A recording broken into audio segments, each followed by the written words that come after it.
Sa muling pagbabalik ng Mother Paring na taga Bulacan, Barangay Tabigi, Ginto, Bulacan, naririto ako at humaharap po ako muli sa inyong lahat tungkol at sa karamdaman para maintindihan niyo po ang pakaliwa at pakanan. Kaya kung sakali man po kayo ay naririto at nakikinig kayo sa aking pagpe-Facebook at YouTube, ang tanging ko pong maipagbibilin sa inyo, yung po mga sumasakit ang mga balakang na mga kababaihan, hindi ko po sukat akalain na iyon pala mga bakterya lamang po na naka-outside na po sa puwit. Kaya po yung balakang nila ay sumasakit. Ngayon, ang pinagmumulan po pala ng sakit ng balakang maraming uri. Sa myoma, sa mga bakterya sa yung tumataas ang sugar, yung pong mga sa ihian. Kaya napakarami kong bagay. Kaya ako hindi nagsasawang magbalita sa inyo, mga mamamayang Pilipino, para maintindihan nyo ang pakaliwa at pakanan. Alam nyo po ba, kaya lang po ako nagkakaganito na nagbabalita sa inyo, para po ba hindi kayo masyadong mabigatan ng pag-iisip. Kasi po, ang aking pong kinatatakutan yung po sakit sa bato. Kapag po yun naging malubhana at talamak na, talaga pong ang ibig sabihin po noon, marumi ang creatinine, mataas ang bakterya sa tiyan. Siyempre po, walang pinakamagandang bisa kundi po i-dialysis. Pero sa kabila po noon, ang masasabi ko sa inyo, pag po umandar na ang sobrang taas ng creatinine, i-dialysis man po yun, ay mamamagalang po ang ari at mamimintog lang lahat. Kaya po ang tangi kong masasabi sa inyo sa araw-araw na aking pagpapaalala at pagmamahal, huwag po kayo magsasawang uminom ng langis. Ito po'y malaki ang maitutulong sa lahat ng tao na paniniwala po sa langis. Ang paggamit po naman ng langis, 3 beses po kayo iinom, alas 5 ng umaga, alas 6 kakain na kayo, tapos i-follow up yun po ng tubig. Iyan po, lalabas ang bakterya. Ngayon, nakatatlo po kayo, sunod-sunod, at talagang hindi pa kayo nakakarating dito. Pwede po kayo umulit, pa konti-konti, tatlo. Ang ibig sabihin po noon, yung pong minidensya nyo sa loob dito, talaga pong sinasalubong nyo ng langis. At hindi lamang po yun, lalo-lalo na po yung merong bato sa abdo. Kapag po yan, nalangisan ang loob at kung makararating po dito, nalangisan ang ilalim at ang hanggang bibig nalagyan ng lalim, magkakatulong-tulong po. Hindi po ba kayo natutuwa na sa aking pagreresa sa inyo na araw-araw, binibigyan ko kayo ng pagpapayo at subaybay. Sa kabila po ng lahat, kaya po ako naririto dahil sa inyo. Kaya kung kayo po may paniniwala, kahit po kayo malayo at nasa ibang bansa kayo, huwag niyo pong kalilimutan. Ang gagawin niyo lang po, bubuksan niyo paminsan-minsan yung Facebook, lalo kung may nararamdaman kayo. Magtiyaga po kayo mag-follow up. Heto pa po ang sasabihin ko sa inyo, hindi niyo sukat akalain na kapag mayroon palang depression ang tao sa baga, ito pala konektado rin sa tiyan. Kaya ang tanging ko masasabi, hindi masama ang tawag doon, magpupurga kayo ng langis. At sinasasabihin ko rin sa inyo sa araw at oras na ito, mahirap pong magpanggap ng paggagamot-gamutan. Itanong niyo po sa akin kung bakit. Kasi po kung wala pong direksyon ng gagawin niyo, wala rin pong abla. At kung hindi po talaga at bigay ng kaloob ng Diyos, wala rin pong binatbat. Tayo po ang magdudusa. Kaya ako po'y nananawagan, lalo yung mga nakatikim ng paglalabatiba. Kayo na mismo po ang magpapalyo na kayang-kaya nyo ng labatibahin ang inyong sarili. Hindi na po kayo hanapanan. Lalo na po naman yung bahing ng bahing. Huwag nyo pong pabayaang magkaroon kayo ng sinusitis. Kasi po, yan po ating sinusitis na yan, konektado dito po sa utak. Pag po yan ay nagkaroon na infection, ano po yan, mamamagana lang ang ating mukha. Kaya ang aking pong niresa ng March 16 ngayon, isang magandang paliwanag tungkol sa karamdaman na kayo nakarating dito. Ang aking pong panggagamot marami pong gumagaling. Marami rin po ang hindi na nakukuha. Itanong niyo po sa akin, nasa deadline na po Kung makarating po sa akin, talagang alsado na. Kung baga po ba, bilasana. Wala na po akong inaabutan. Lalo naman po ang mga prostate, mga makalalakihang minamahal ko dahil lalaki rin po ako. kayo na kapag kayo may nararamdaman na nabubulsol ang harapan ninyo at parang namumutok at sumasakit ang balakang nyo. Kapag kayo ay tumuntong ng 50, meron na. Ang lahat po ng kalalakihan, marunong, mayaman, nag-aral at hindi nag-aral. Iyan po ay bakterya lamang. Kaya kung sakali man na ako'y papakinggan ninyo sa araw at oras na ito, may direksyon po yan para hindi maoperahan, para po maiwasan ang paglilinis po niyan. Kasi po, kapag nagkaroon na po iyan ng konektado sa ihian, ano mangyayari? Prostate. Yung inyong kabiyak ng balakang ay mamamaga, magiging kahoy, hindi na kayo makakalakad. At pag naman na-prostate na kayo, dire-diretso na po yung walang katapusan. Kaya po ang tangi kong masasabi sa inyo, ang inyong kakainin, pag-iingatan po ninyo, lalo yung masibo-sibo. Hindi po yung kumain kayo ng bakay ngayon, hindi na kayo ng Pepsi. Nako, balot po yan. Ang magaganap po sa inyong tiyan para pong imburnal ng patubig na maraming naka-scratch na mga bakterya. Kaya po sa umagang ito, nagmamahal po ako sa inyo na sinupin po natin ang ating hiram na buhay. Huwag po nating pabayaan. Huwag po tayong maging sige-sige lang. Huwag po tayong manatili sa isip na natin pag po nakitang may tama, ganon, dialysis na pupunta. Gumawa muna kayo ng mga pamamaraan, mga technique, yung payo-payo, hindi po makasasama yan. Kaya lang po ang masasabi ko sa inyo, yung pag-inom ng tabletas, isasangguni po natin sa doktor. Itanong niyo po ulit sa akin, meron pong kama na nakasisira ng bato. Huwag po yung walang reseta ang doktor kayo po inom ng inom. Hindi niyo po alam yung sakit sa ngipin, yung sakit sa galiri, yung pong nirarayuma, inom ng inom. Ano po ang tatamaan yan? Ang bato. Kaya kung kayo man po nagpaliwanag ako sa inyo, alam niyo po, malaki po ang nailuluna sa atin ng mahiwagang langis. Ang mahiwagang langis po nakakatulong. Dumudulas, nakawawala po ang mga bakterya sa loob ng tiyan. Lalo-lalo na po yung may mga diabetes. Nananawagan ako sa lahat ng mga taong may mga diabetes. Hindi po nyo nalalaman at nakikita ang naka-stack na napakabaho na tumining sa loob. Kaya ayan po, sa pamamagitan ng paniniwala ninyo sa langis, uminom po kayo, huwag po kayo magsawa. Huwag lang po nyo dadamihan. Ang inom po, 4 lang, 5. Pero po matindi, minsan lang po yung 6. Kasi yan po, pag nagkakabisa po yan, 3 araw po yan. Yung po lahat ng nasa nyo, yung sa baka nyo, dudulas.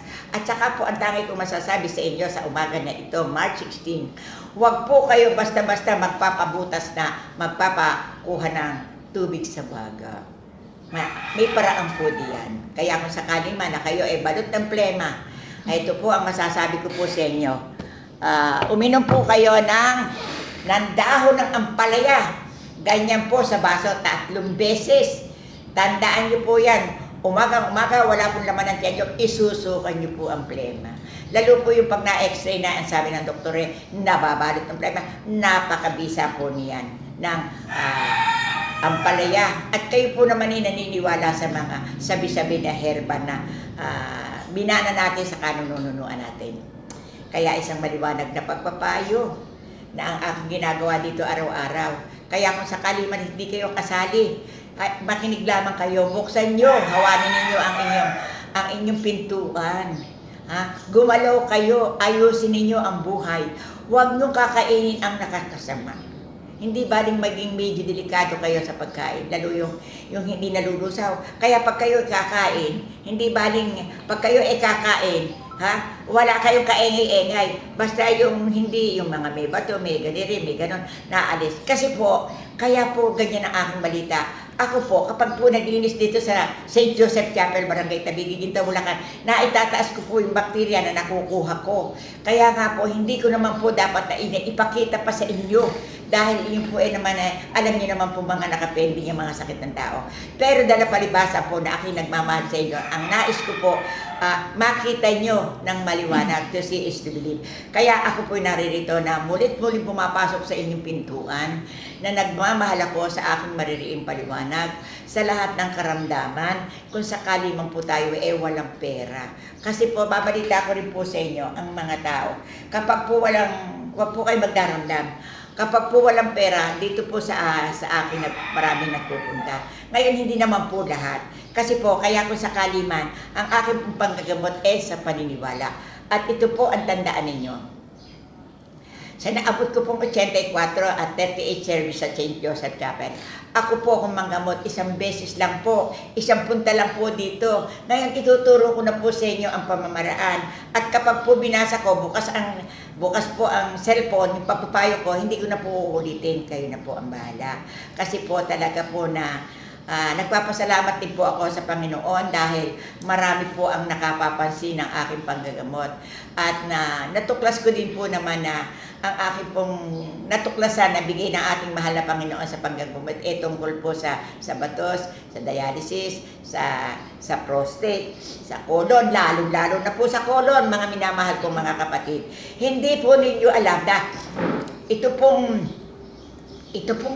colon, yan po, kamay ko po nito, nadudukot po yung loob na yan. Kaya po, kung kayo may karamdaman na kayo naoperahan sa bayoma, huwag po kayong mag-atubili. Lalo-lalo kung sumasakit ang balakang nyo, huwag nyong pahinugin. Ako ang magbabalita sa inyo na ang katawan po ng tao ay para rin lang sa sakyan. Wari mo naoperahan kayo. Araw-araw kumakain kayo. Dumadagan po yun. Kaya po, pag nalinis ko po ang mga naoperahan sa mayo. May alam niyo po ba na ako kung minsan po nakakakuha ako ng 3 kilo na parang peanut butter na nakikita nyo, na ipinakikita ko. At yan po ay may kanya-kanya pong kinalalagyan. Kaya isang imposible po sa tawag at hiwaga ng ating mahal na Panginoon kung paano ang dapat gawin natin, lalo-lalo sa pag-iingat sa ating katawan. Basta po, wag tayo, ang tangi ko po masasabi sa inyo, na ako'y humarap sa inyo ngayon, huwag po tayong makasasakit ng damdamin. Lumiko po ako sa pag-uugali kasi po ako all around. Hanggang ako po'y nakaupo dito, wala pong practice ang aking sinasabi.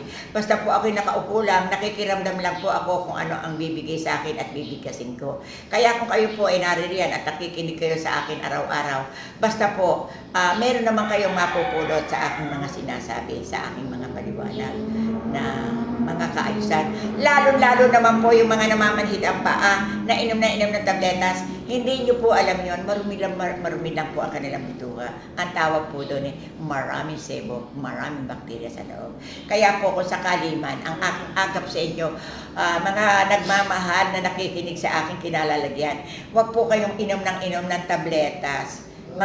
Magsasangguni po kayo at lalo-lalo naman po yung may bendisyon po ang ating mga mahal na doktor. Hindi po makasasama ang magtanong. Kaya po, bago po natin iturok ang anumang bagay, magtatanong po tayo sa ating mga mahal na doktor. At kung sakali naman po na kayo may paniniwala sa katulad ko, hindi rin po masama. Kasi ako naman po dito hindi po ako gagawa ng isang bagay na makapeperhisyo. Ang akin po hangade, makabuti. Kasi po sa aking edad na ito, ako po'y nagpapasalamat sa buong mga tao na nagtitiwala na heto po ako. Kaya po ako naririto dahil sa inyo. Kaya po ako umaasa na hindi po tayo pababayaan ng Panginoon at tayo po lahat ay nagtutulong-tulong. Lalo po ngayong maghapon nito, napakarami ko pong pasyente. Hindi ko po malaman kung paano gagawin ko. Sa totoo lang po, isa lang po ako nang gagamot dito. At kung sakali naman, may ligaw po na subaybay na uutusan. Pero kaya po ako hindi kumukuha. Yung pong aking gagawin, ako lang po ang nakakaalam. Hindi po basta sabak din, sabak doon. At saka ito pong aking lugar hindi naman negosyo. Kaya po kung sakali man naririnig niyo ako, kapag kayo pumunta dito, pag may colon cancer, 15 hanggang 20 niyog. Pag po kinakain niya sa magniniyog, wag po patutubigan.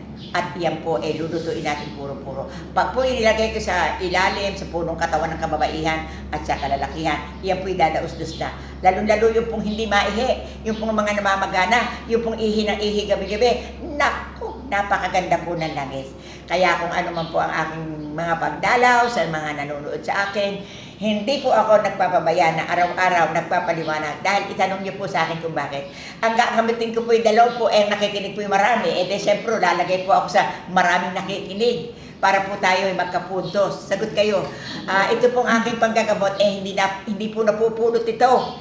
ito po may sariling palo at paniniwala at bigay po ng ating mahal na Panginoon na kaya nga po ito na natutuwa po ako. Isip-isipin niyo po, 1985 hanggang ngayon, heto pa ako. Kahit na po ako kukunday-kunday dito sa lugar namin, na inaabsulto ko pa rin po yung araw-araw na dumadayo rito na kung taga-taga saan.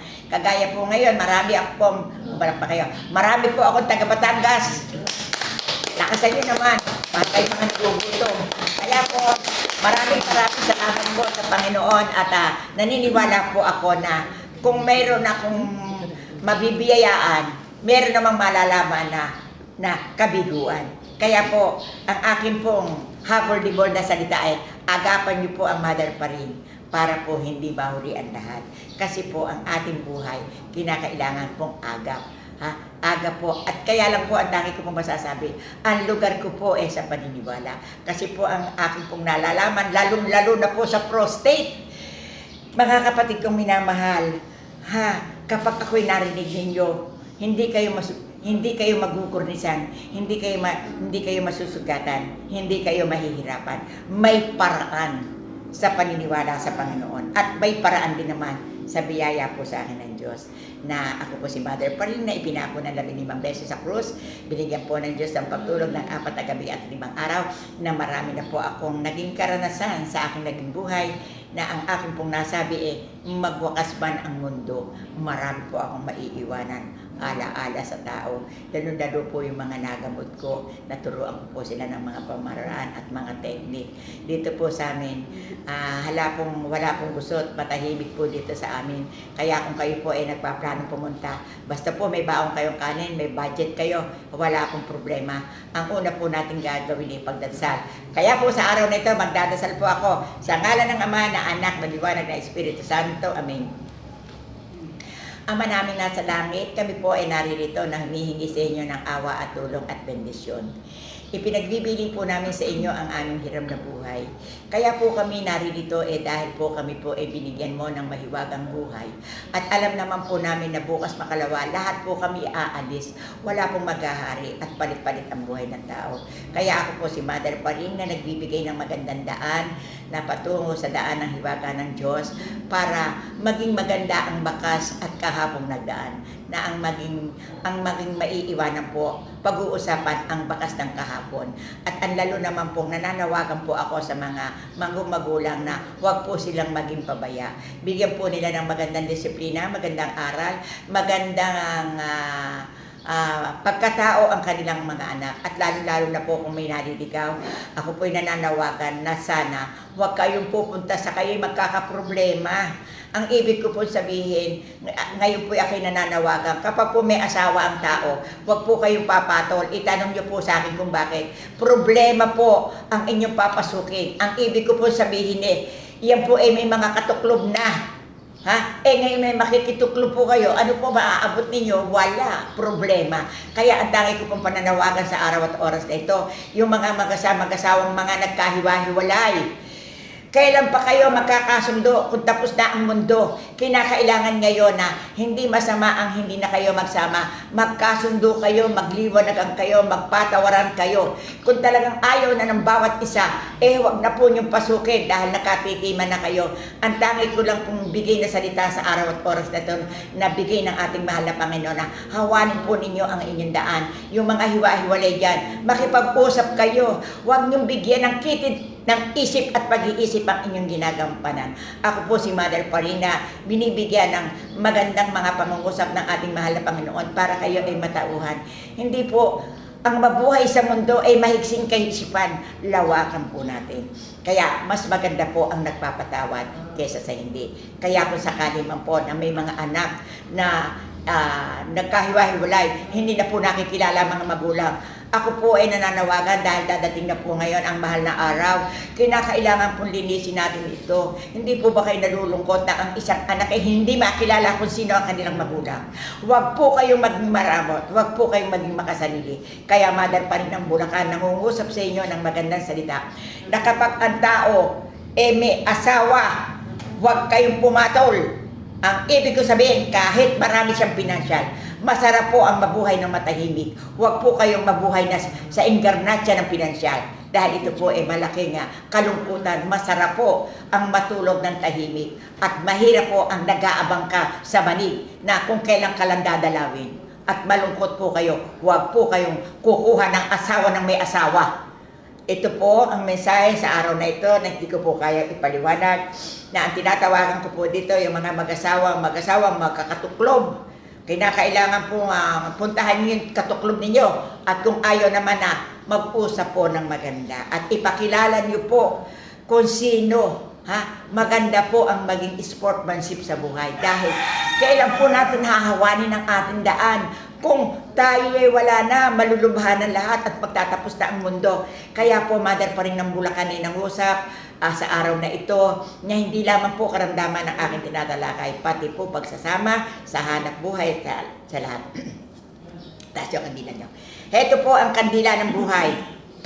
Heto po ang kandila po ng buhay na ito po ay bigay sa akin ng ating mahal na Panginoon, na kapag po kayo ay may panalangin, hahawakan lamang po ninyo ito. Hindi po ito sinisindihan. Kung kayo po ay may anak na i-examine, dadasalan niyo po yan. At maganda po, may kanya-kanya kayong kandila. Kaya ito po isang part na ng buhay ninyo na nanggaling kay Mother Pauline. Marami na po akong kandilang naiiwanan sa mga mamayang Pilipino na may paniniwala sa ating mahal na Panginoon. Ito po ang banggit ng mahiwagang kandila. Ang buhay ng tao ay makasaysayan. Ang buhay ay dapat ninyong mahalin totoo. Pag-ingatan nyo ang lahat ng bagay, kilos at galaw. Ganon din sa hanap buhay para kayo ay magtagumpay. Amen. Asan ang kandila ni Kuya? Aking mga anak, ito. Aking mga anak, ako ay nandito. Ang kandilang ito'y pinatumbo ko sa isang may karamdaman. Kung sakali man sa hibla ng buhay, kung hanggang doon lamang, wala nang magagawa. At tagpos ang buhay. Ano pangalan mo? Binabati kita, aking anak. Huwag kang paiba-iba ng isip. Ituon mo, kahit mahina ang pipe, iyan lamang ang para sa'yo. At ang ibig sabihin, iyan lamang ang sukat mo. Ano man ang gawin mo, pag ang sukat mo hanggang doon ka lang. Palakpakan niya mga kapatid. Eto, ano pangalan mo? Binabati kita, aking anak, sa mga ginagawa mo. May mga pag-iingat din, aking anak, sa iyong ginagampanan. Diyos ang patnubay, hindi makakalimutan. Maliliwanag. Binabati kita, aking anak, sa iyong mga desisyon. Hindi ka naman napapadungi. Kaya maganda naman. Amen. Laman ang kandila. Isang litar. Binabati kita, aking anak, na kung sakali man bibigyan kita ng maganda pang pagkakataon sa hiram na buhay tungkol sa buhay. Amen. Ano pangalan mo? Binibigyan kita, aking anak, ng luwag dito na kinakailangan sundin mo ang aking pagpapayo dahil ang sinusitis ay malubhaning karamdaman. Ibibigay ko rin sa iyo, aking anak, ang tungkol sa lalamunan, ang hininga at konektado sa tuwad. At binabati ko kayo at maraming salamat sa iwaga ng kandila na hindi niyo makakalimutan. Amen. Magpapaalam na po ako. Bumabati po ako sa lahat ng may karamdaman na ayusin po ninyo ang lahat ng bagay. Nananawagan din po ako sa mga namumuhay. Hindi po lamang bahay ang ating aayusin. Pati po yung ating paghihimlayan. Kung tayo po may konting pera, kinakailangan po yan na yung mga habang araw na naghanap buhay, mamamatay na wala man lang silang libingan. Kailangan po na igisingin ninyo ang isip ninyo na ang Mother pa rin ng Bulacan. Hindi po yung pere kung saan nyo dinadala. Kung kayo po ay may pera, makipag-usap kayo, manunsyo kayo, humanap kayo ng himlayan ng mga senior citizen na matagal nagbigay ng biyaya sa inyo. Huwag nyo pababayaan, kayo lang. Nagpapasalamat po tayo. Nagpapasalamat po kami. Kasama na po yun natin. Nagpapasalamat po kami sa buong kapuluan. Ang aking pananawagan. Lahat na nagpa-follow up, bye-bye. Hindi kayo kabilang. Tutukan mo kami lahat.